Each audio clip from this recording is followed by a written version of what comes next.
Weather with meteorologist Holden LaCroix. Was another cold start this morning. Started out in the 20s, some of us in the teens, but believe it or not, over the next few days, we're actually going to see those morning temperatures increase. Gorgeous night out toward the Oregon coast as we take a look at Florence, 57 degrees towards sunset. Downtown Eugene starting to cool off, but again, we are going to have another cold morning tomorrow, and then we're going to see these overnight lows start to warm up as cloud cover starts to move in. It doesn't allow for those big swings in temperatures that we have been seeing. So the warmer nights are on the horizon as well as rain chances. We are tracking two atmospheric rivers, one of those being a Pineapple Express as we head towards Thursday. And all that is moisture driving right up from the state of Hawaii, right up into the Pacific Northwest. And you can kind of see that flux of moisture offshore. And believe it or not, that cold front is actually going to increase the overnight low temperatures.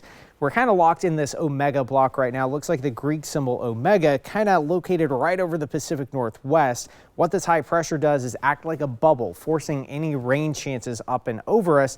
So that's why we've been staying dry, and that's also why we've been relatively cold in the morning. All that cold air likes to sink down toward the surface thanks to this high pressure system, but it does start to weaken, and we are tracking rain chances moving back in for the second half of the week.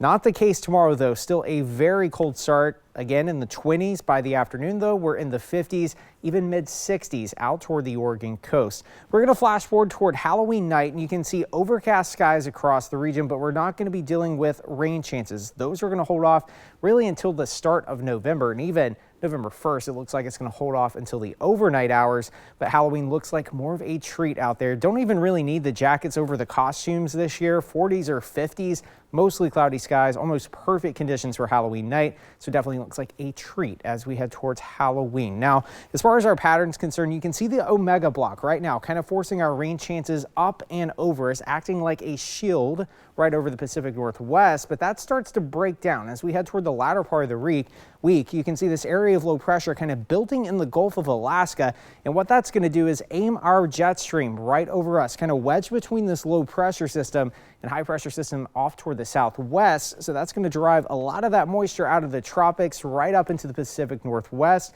So our rain chances are only increasing. You can see that on this graphic here, the moisture originating right from the big island of Hawaii, right up into the region. November 1st, rain chances start to build, and it looks like they're really going to hold all the way through the first week of November. Your 7-day forecast for the coast, we are expecting rain chances to start increasing as we head towards Thursday. You can see Friday, we get a little bit of a break, but the rain starts to move back in Friday night.